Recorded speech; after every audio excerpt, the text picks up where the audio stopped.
The family of Bibi, the Pakistani Christian mother in prison now for nearly 9 years on blasphemy charges, met with Pope Francis at the Vatican. Bibi's youngest daughter, Isham, said she expects her mother will soon be released from prison. But the family must then flee Pakistan or they'll be killed. Bibi was jailed in June 2009 after her Muslim co-workers became upset over her use of a drinking cup. Angry words were exchanged, and they accused her of committing blasphemy against Muhammad. She was convicted and sentenced to death, and in October 2016, Bibi appealed her case to the Pakistan Supreme Court. Now, she's still waiting for that appeal to be heard, and once again, Bibi's case focuses attention on Pakistan's antiquated blasphemy law. And just this year, more Christians have been jailed on false charges of blasphemy. Wilson Chowdhury keeps on top of this. He's of the British Pakistani Christian Association and joins us for some perspective. Wilson, you say this meeting with the Pope was extremely significant. Tell us about it and why you believe it was significant. This meeting was particularly important because it comes on the back of a move by the European Union itself. So the European Parliament made a decision to extend GSP, which is Generalized System of Preferences, a project with Pakistan which enables them to have a certain tax, customs and excise-free goods trading between Europe and Pakistan. This actually significantly impacted on their GDP, and as a consequence, it empowers Western nations, especially Europe, to intervene on behalf of Bibi. Her solicitor has now also submitted another application for the appeal hearing, and it seems to me that everything's happening at a particularly good point, where all these different ends are coming together, putting enough pressure on Pakistan to make them make that correct decision and free Bibi, who is an innocent woman who committed absolutely no blasphemy.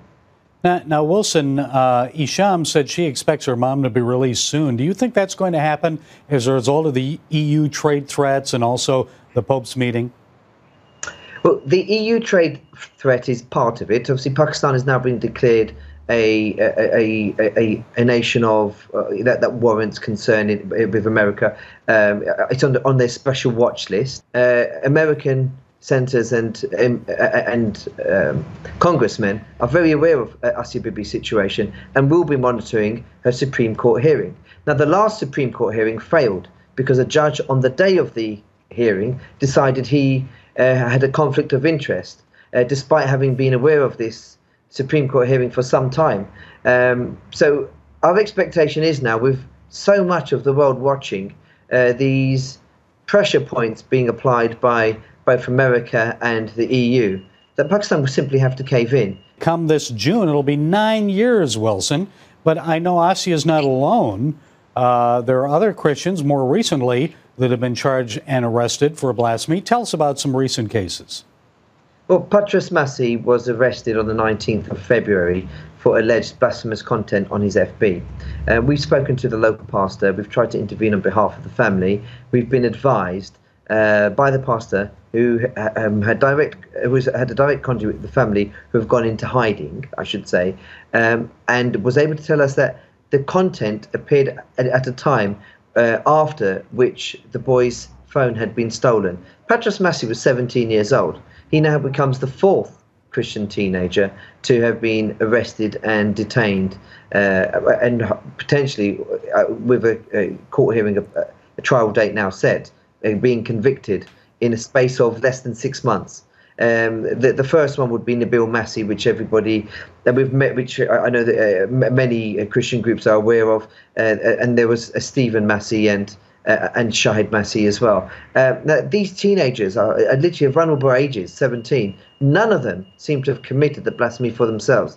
It always seems to be a crime that's been enacted by somebody trying to settle a personal enmity. And for me, for a law to be misused in this fashion is simply a poor indictment on any nation. What should President Trump and our viewers do about it? Well, President Trump really should stop any foreign aid funding budgets for Pakistan. I mean, we're calling for Britain to do the same. Britain sends over 445 million. But Prime Minister Trudeau from Canada is now engaging with Pakistan in opening the doors for further trade. I mean, these are quite concerning, whereas the EU seem to be stamping things out by saying, well, you won't have any further trade with us unless you free Bibi and sort out your poor human rights record. Shouldn't it be requisite from every country that provides foreign aid budget to Pakistan in any shape, way or form to ensure that the budgets are used appropriately, that there's accountability, that there's traceability, but more than anything, that the funds are being used to create a better future for the nations for which they're given to, so that Pakistan in itself would first of all have to prioritise removal of the existing prejudices and the extreme poverty.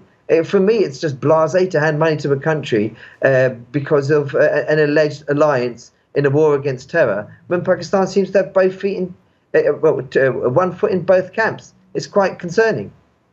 Okay, Wilson Chowdhury, we appreciate you, British Pakistani Christians, for staying on top of this. Thanks for joining us from London. Thank you.